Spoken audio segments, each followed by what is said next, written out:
Good morning, guys. Welcome back to another video. I have a lucky life jacket on and a special video for you guys. I am volunteer coaching for my old high school, Wheaton Warrenville South. This is the IHSA Bass Fishing Sectionals. This is the tournament to go to state. Do you guys know how many boats are in this? Like, I think over 20. Yeah, probably 20. It's not exactly the most ideal situations for fishing. If we get a limit today, I'll be very proud of these guys. Nick and Connor in the back. We're fishing Bussy Woods, which is like a forest preserve in the middle of the Chicago suburbs, and we're fishing like a tiny section of it too. So I think this is like 100 acres, over 20 boats. But I have very much confidence that these guys are going to get on them today. Our other boat's just over there. I had the pleasure of fishing these tournaments all 4 years through high school. I was able to go to state like 3 of the years, and it was just a phenomenal experience. This is where I really grew to love bass fishing, because I was always a competitive person growing up, but these tournaments are really what like drove the passion and fire inside me to learn more about fishing and everything like that. So I can't fish at all today. I can't even net the fish. So I'm just going to sit back today, coach these guys up a little bit. Hopefully we end up with a W.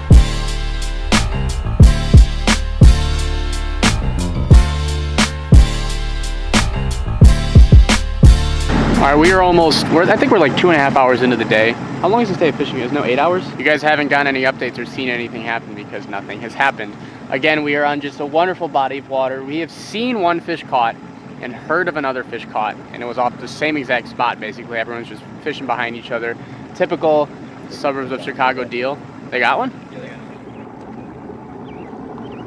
one. Okay. Our other boat just caught another one, and they were one of the other fish that we heard caught. Well, they're definitely in. If they've caught 2 fish, I gotta ask them what they're throwing. We've thrown pretty much everything in the tackle box. I'm about to give one of them the musky topwater bait, because why not? When you're fishing in pressured situations, you either got to go really small and finesse or really big and gaudy, basically just doing things that other people aren't. So, I don't know. We'll check in hopefully with a 5-pounder. If we get one big fish, because there are big fish in here, there are 4 or 5 pounders in here. If we get one of those, then the day will be made.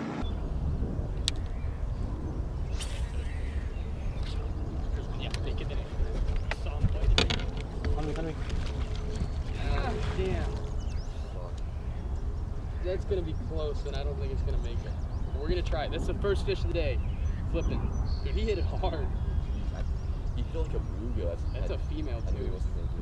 Here's Close the mouth and then pinch the tail. This is a line burner. Oh, it's like a little over 11. Yeah. It is a fish though. That's a Bussy Wood special right there. Yeah. Definitely think we should chop that. Oh. It hit like a bluegill. I was shocked for a second. I was watching your rod tip. It was like doink, doink, doink. I was like, that's a fish. That was very good. Nice job, man. Sorry that wasn't 12 inches. Better than nothing.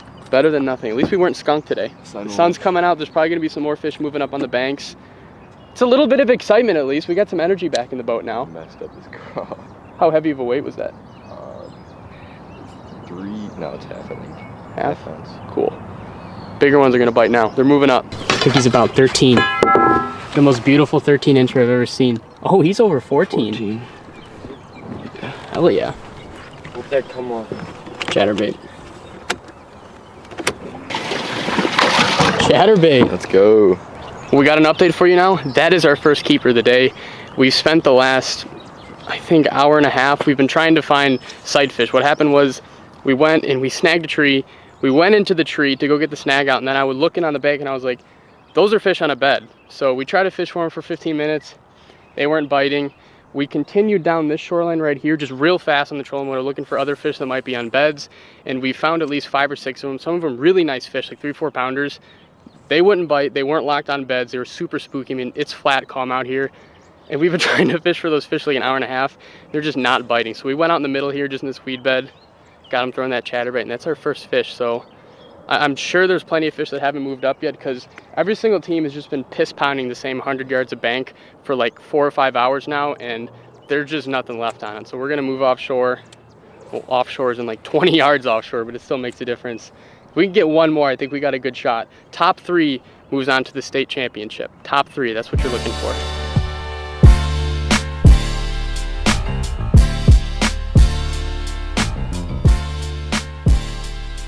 Well guys, the day is now over. We're just now getting back to the ramp. Everyone's kind of taken out, still weighing their fish a little bit.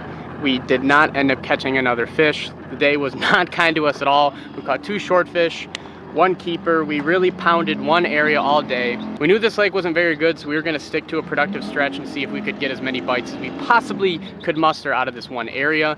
It was an area that my coaches, because I've never fished this specific lake, this specific pool, it was an area my coaches had done well the last 2 years.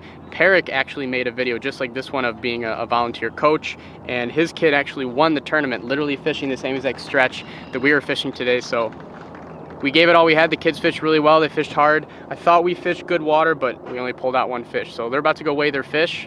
And then I'm actually driving up to Green Bay to go fish with Spencer, Peric, and Mr. Sobey. Which team are you? Sweetmoreville South. Okay. So this is when I was 40 seconds.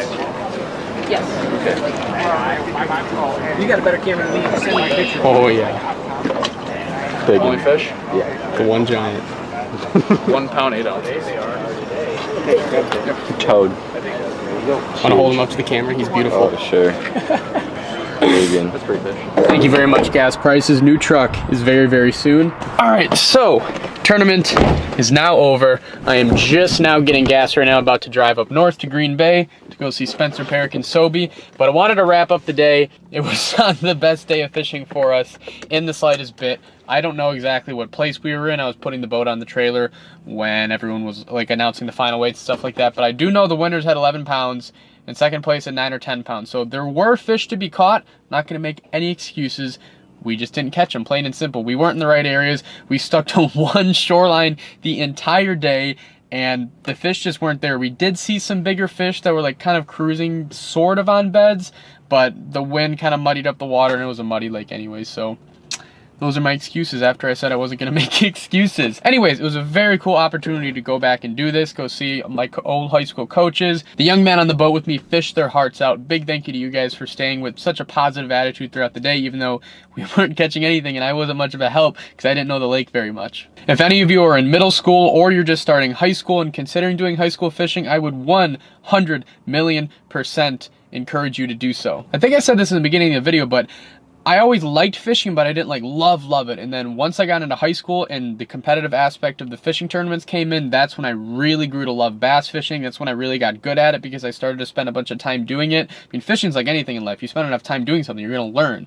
Even though I couldn't touch a fishing rod at all, and it was very tempting and very hard to sit there for 8 hours, especially seeing fish on beds and not be able to fish for them at all. Couldn't even touch lures and anything like that. It was still very fun. Whenever a fish was caught, when we would like see a big fish, I would still get that same adrenaline rush like it was me fishing the tournament. So it was just an awesome time. Again, thank you to everyone involved in letting me volunteer. Right now, I'm about to go send it all the way up north to Spencer's house that he lives in Green Bay. And like I said, Peric and Sobey are going to be there. We're going to fish there the next couple days, but this video's not over. I haven't seen Peric or Sobey in a very long time. I've seen Spencer. You guys know I've seen Spencer, but little dustbag Peric I haven't seen in quite a long time. So I'm excited to see him again. Like I've said before, we're taking a really big trip to South America here in a week, so it's going to be good to get fishing with him again. Good morning, guys. Come on in. Welcome to Fish Camp, Spencer's crib. What up, guys? Sobey, come on in. Peric's in here, Sobey's here. I got back late last night and didn't really finish the video because I just met him at a restaurant. But here is Fish Camp. Spencer's got a house right on Green Bay. It's perfect for him because he's going to be guiding here all summer. But just look at the inventory he's got going on here. Spencer, what's this right now? Are these all salmon rods? I don't know what's going on there, bud. You don't know what's going on Some here. kind of trolling rods. Big troller. Big troller. Get tackle everywhere. Tackle right there. I like the finishing touches here. Spencer, tell the lovely people at home what you need. Oh, I need still. a broom. We were sweeping the deck and... Not just that, what's missing Oh, right I need a here? kitchen table. I don't have a kitchen table. Sobeys stuff's all there, but if you want to drop the kitchen table off, leave a comment below. Maybe we'll send you the address, send me a picture of it. And You got beautiful J. Siemens prints. I got a picture of Jay Siemens. I got a nice 12-inch bluegill here. Yes, I mounted. It's actually a replica, but yeah, nice little spot. Beautiful little fish camp here. Yeah. Let's check out the fridge. Yeah, let's go. All right, let's check out the fridge. Let's check out the fridge, guys. Pro Staff fridge, right, bud? Yeah, the Pro Staff fridge is kind of a thing we're starting here. We actually need some more stickers, so if you can send us stickers. You got the GT. Yeah, I stole this from the house in Texas. Thanks, John. But no, we need stickers. We need as many stickers as we can get because nobody's on the Fridge Pro Staff yet. So if you want to be on the Fridge Pro Staff, send us a sticker. We'll throw it on. Where's the Sims, bud? Did you Photoshop the skunk in there? No, so this is actually a real skunk. This is Peyton, by the way. This was her first muskie. and we caught a muskie with a skunk in the boat. So as you can see, there's skunks. His name's Bruce. We named him Bruce. That can't be real. Yeah, that's a real skunk. You're kidding me. No, there's a long story on that. So my buddy that we guide with up in the Angle, he's a taxidermist and he stuffed a skunk. So we kind of travel that skunk around and mess with people. Like sometimes we'll put it in people's fridges. Like you open it up and there's a skunk in the fridge, or like you'll like knock over a garbage can outside and there'll be a skunk like right next to it and people just freak out. So we brought it with that one day and it was good luck. So yeah. Well, there it is. We're going to get out. We just had some breakfast. We're going to get fishing today. Thank you to each and every one of you for watching. Kind of a crazy video, but I wanted it to be more of a travel day because I knew that the high school tournament, they weren't exactly going to smoke them. It was just a lake. That is how it is. Spencer, it's weird that I'm not holding the camera right now. I don't know what to do.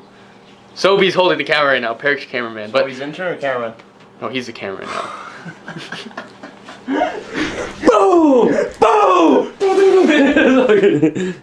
So, thank you to each and every one of you for watching this video. Thank you for your time, and I'll catch you in the next video.